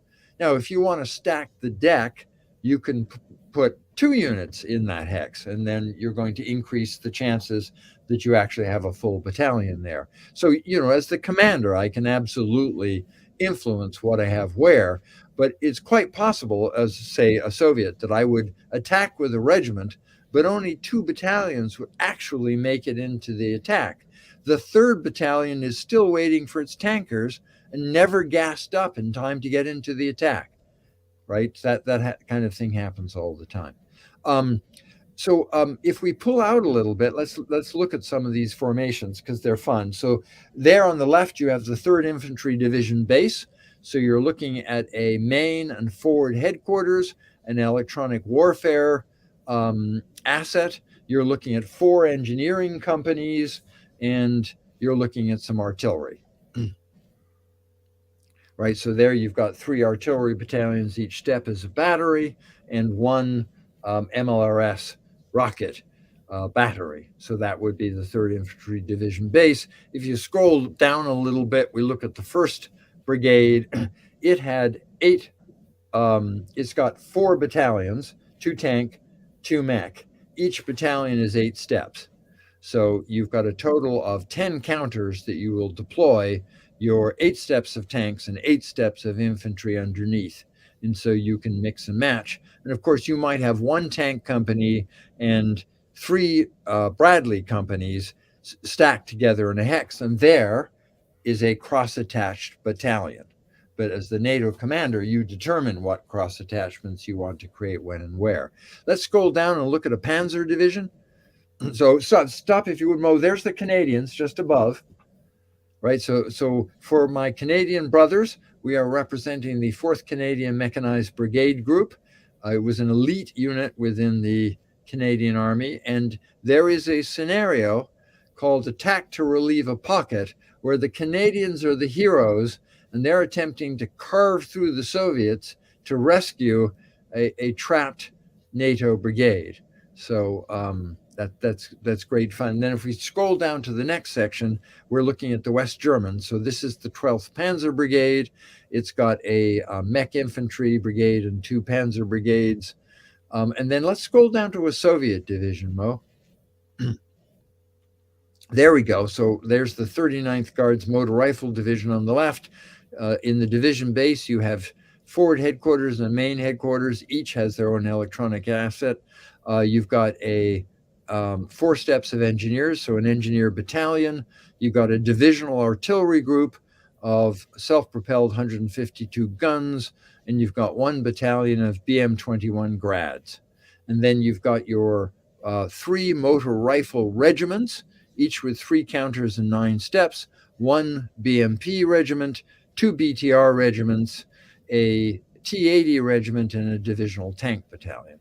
So if you scroll down just a little bit, Mo, we can see the second set of, so there's the second, it's actually a second BMP regiment.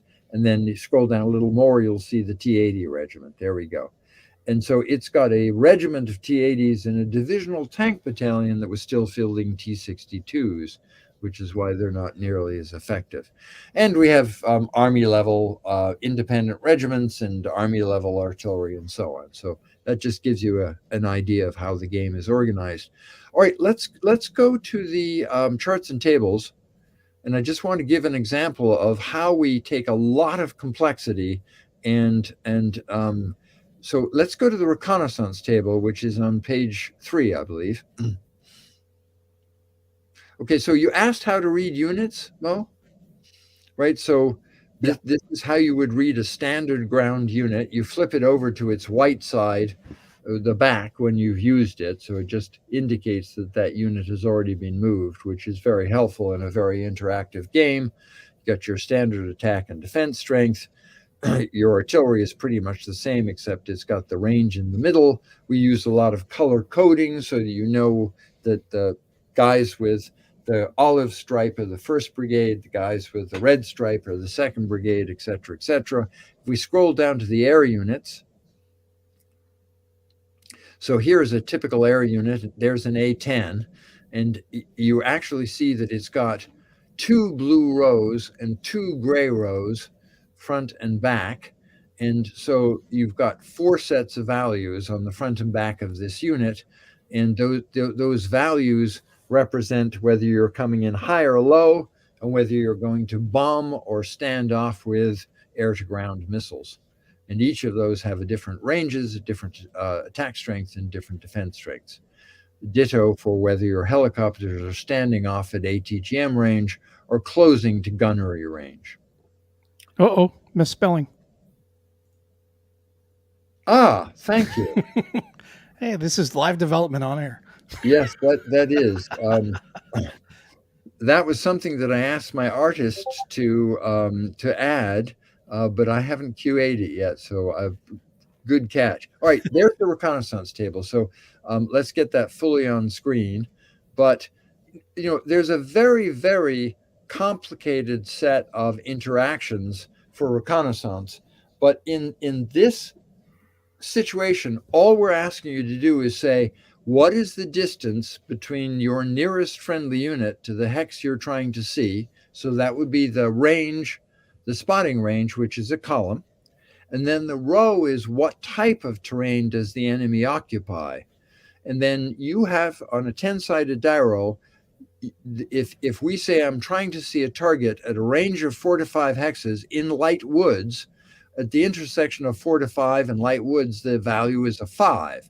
I have to roll a 5 or higher to see you. And so by implication, the closer I am, the easier it is to see you. And the denser the terrain you're in, the harder it is to see you. And so this little matrix compresses a great deal of complexity into just one die roll. And there are some die roll modifiers. So if I'm dug in and well camouflaged, I'm going to be a lot harder to see than if I am just in the open. Obviously, I'm harder to see at night, or if I'm in a smoke hex, I'm harder to see if it's a fog game turn. I'm harder to see if I'm U.S. Armored Cavalry units, because they spent a third of their time up on the the German border, they knew every little back trail, ravine, gully, so they knew where to hide. I'm easier to see if I'm bunched up on an obstacle, and I'm very easy to see if I'm in a minefield because there are towering columns of smoke from my burning racks marking my presence. So with just a simple matrix, a single diroll, and a couple of DRMs, we have compressed an amazing amount of complexity in the reconnaissance function. And this is it. The entire reconnaissance module is just roll on this table for all the reconnaissance points you have, which are printed on your headquarters units. So the reconnaissance rules represent 2 pages for various edge cases, but in the main, unless you have a question, it's here. And every table has a procedure, explains its effects, and puts any specialty rules in the footnotes or additional notes. So you can literally learn this game from the sequence of play and the tables. Pretty much like NATO. Yes, but with more complexity than Sure. NATO. I'd like to just show you one other table, Mhm. And we don't have to dive through every table here, but let's go to the counter battery fire table, which is really a fun one. And yeah, it's best if we look it up. There we go. So page 6. Okay, as we're seeing in the Ukraine war, counter battery fire is a big thing, right? The side that wins that type of combat is the side that controls the battlefield, and artillery is proving to be the queen of the battlefield.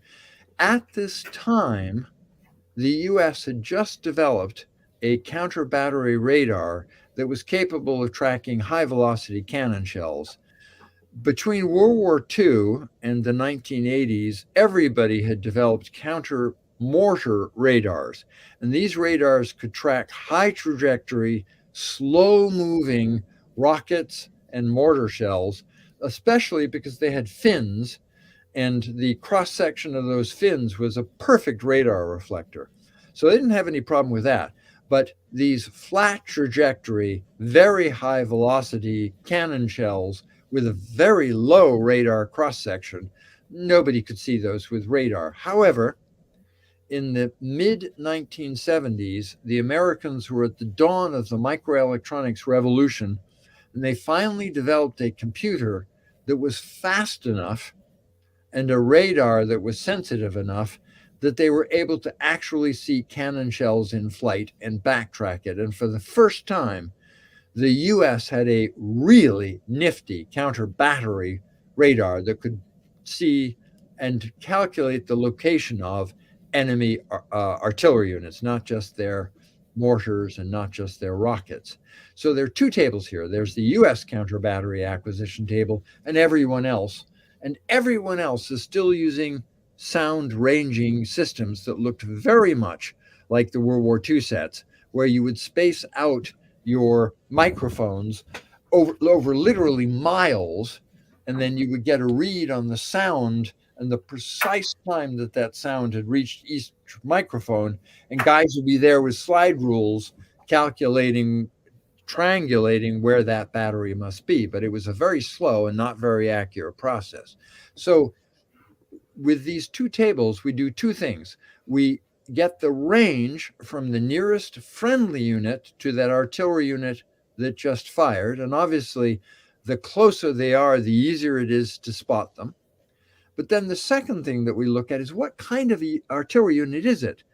If it's a rocket artillery unit, it's very hard to see because that thing can fire off an entire salvo in under a minute, and then the units are all moving.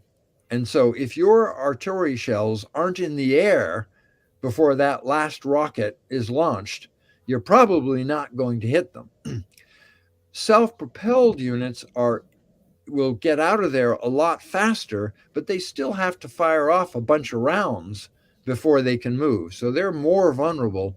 And of course, your poor towed artillery not only has to sit there firing lots of rounds to have any impact on the target, but then they've actually got to essentially take the piece down and attach it to their vehicle and then get it out. So there's a lot of work to actually get out of there. So they're much more vulnerable. But without having lots of rules for the different type of unit and how it behaves, a simple matrix like this of range and the type of artillery unit, roll the die, you've got to roll that value or higher, takes an enormous amount of complexity and just compresses it into a single die roll. And so this whole game has been really trying to put all the complexity of the game into the tables with a simple read this procedure, roll the die. Fred, anything you would say about that? No, I think you covered it well. Okay, all right. It is going to be a table shuffling exercise at times, but you lay out the ones that you're going to need. Yeah, and I would tell you that 90% of your rolls are going to be on the reconnaissance table. Right. The CRT is so simple that you'll memorize it within one game. It's a simple addition or subtraction to a die roll. And Right. in fact, most of this game is based on adding things to a die roll.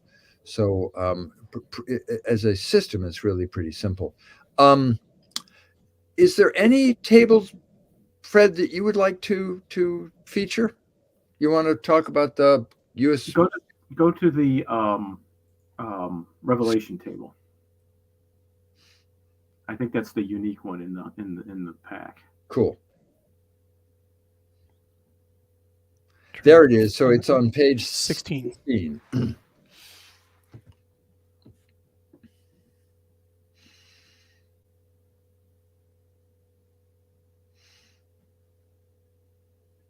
I went past it. There it is, right There there. it is. Perfect. This is actually quite a simple table when you follow the procedure, and yes, the game uses a D10. When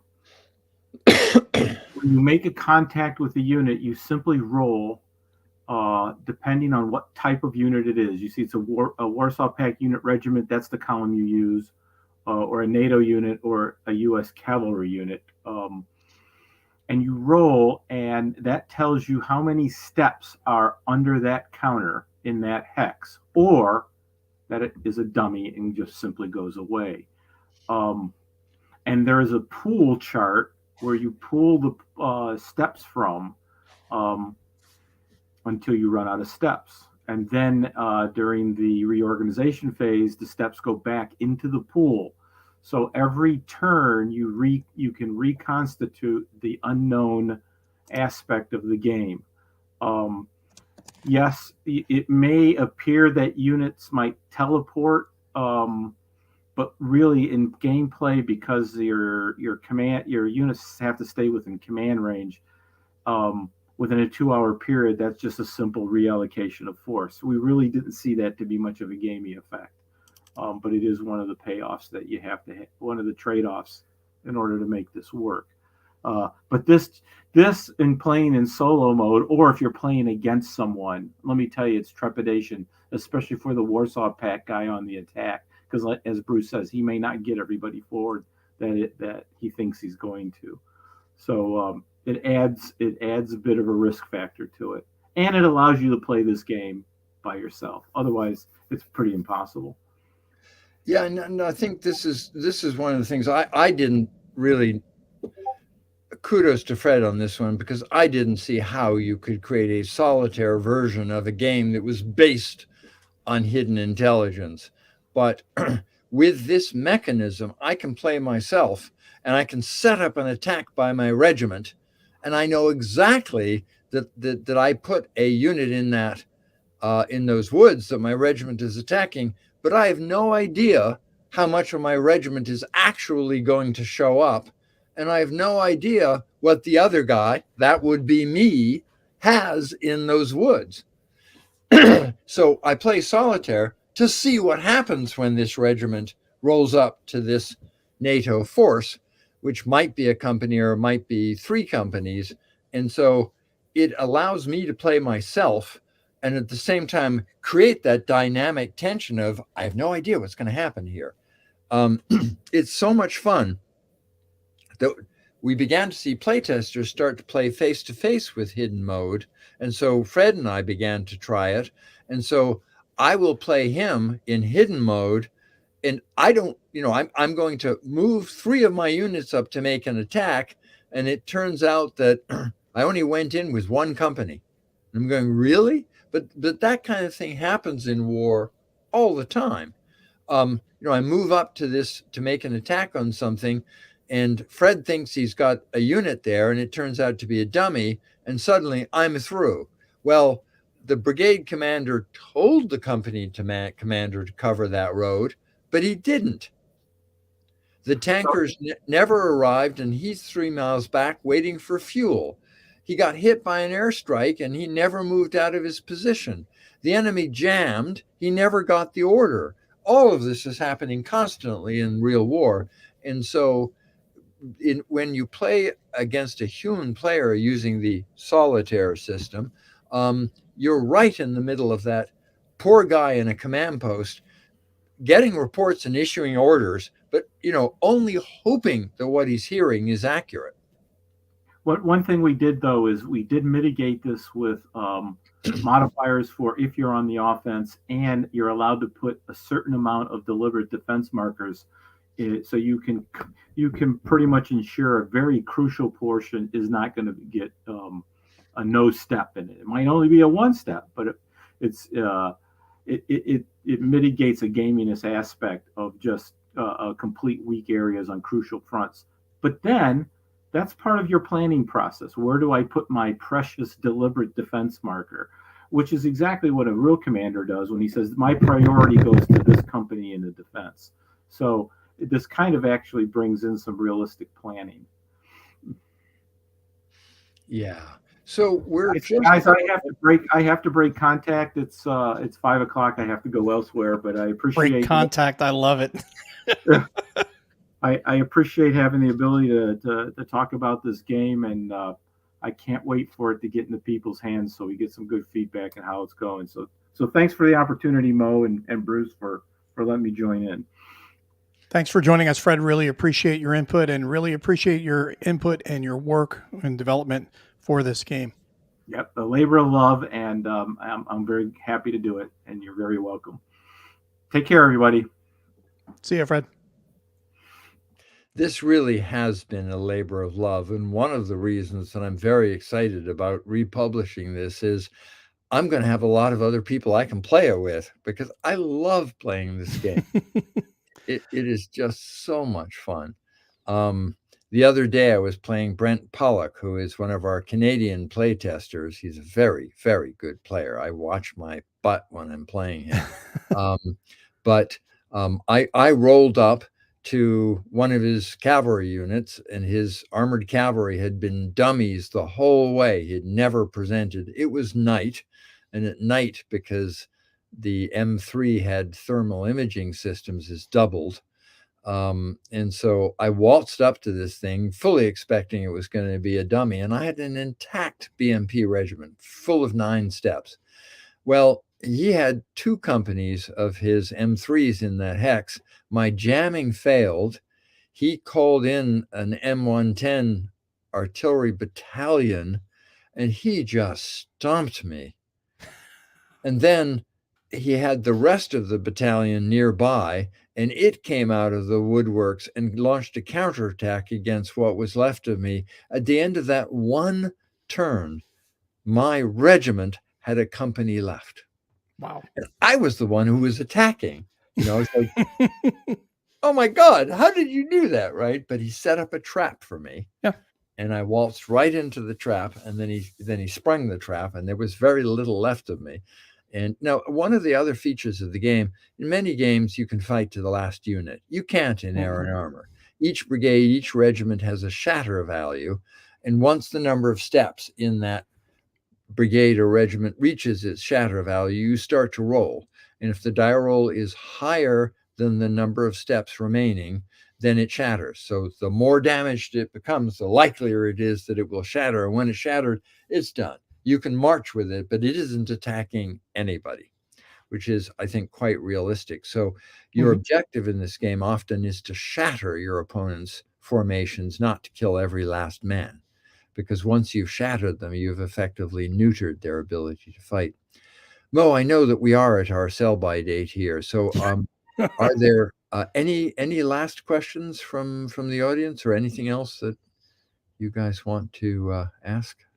Yeah, while we're waiting for any last questions, I wanted to just say I really love the idea of the shadow value, because just what you said, when we play these other war games, any war game pretty much, even NATO, you can choose to stand to the last man, and just die in place. Now, in some instances, it's fitting or necessary, even, especially if it's your country. It's this one unit is super hardcore. They're gonna die in place, and they're willing to stand there and die in place to delay you from a crossing or something like that. So, because we've seen that through history that has happened, and that's fine. And we're just so used to, though, just treating everybody and removing them from the map and just punching these holes. That's actually not the way it works in the real world.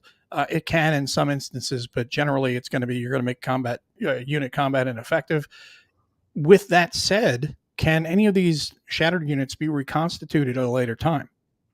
No, but just consider that the typical scenario, in fact, almost all of the scenarios take place in a single day. Yeah. Okay. So the idea is, if I've had the crap shot out of me today, I might wake up tomorrow feeling a little better about things. But today, not Yeah, I'm so done. much. I'm done. Right? I'm still splattered with my buddy's brains. So, the idea is that shatter is largely a morale effect, and that morale doesn't recover in hours.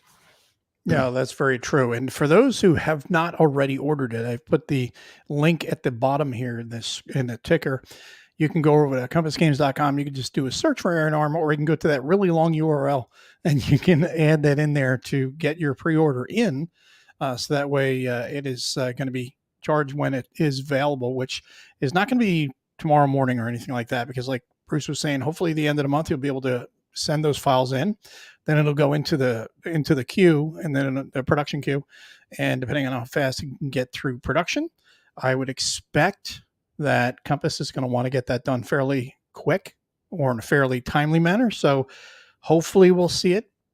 I'm thinking Q3. By the end of the year, fourth quarter. Yeah. Q3 or Q4, it ought to be out. So yeah, and there have been people who ordered this, back in, I think it was first opened for pre-order in 2021. So some people have been waiting a long time, and I am genuinely apologetic for the delay, but I will absolutely promise you it has been a better game for the delay. Yeah, no, I agree. It's delays that are in a positive way are always fine. And it seems like we don't have any other questions. We just have a lot of very positive answers from everybody, or not answers, but comments from everybody. So we got some more people real excited about the game. And if you haven't already pre-ordered, you can go to that site or that link and get the pre-order in. And if you don't, you wait till it's ready. Well, you can just expect it hopefully by the end of the year. And Mo said he is one of those early order people. Outstanding. Mo, thank you. And I appreciate your patience, but it is coming. And I swear to you, it will be worth the wait, particularly because once you learn this game, this is my retirement plan, as I intend to be chunking out lots and lots of Iron Armor series games, because it is a very, very versatile game system. And I'm very particularly targeting the ASL community. Mm-hmm. ASL players are used to this level of complexity. They like tactical level games.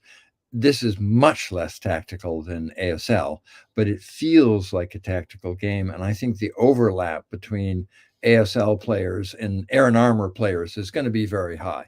Yes. So I'm particularly wanting to reach out to those. Mo, one, thank you very much for another very enjoyable interview. And two, I'm looking forward to putting together these Iron Armor how-to videos, but in the micro level. Oh, yeah.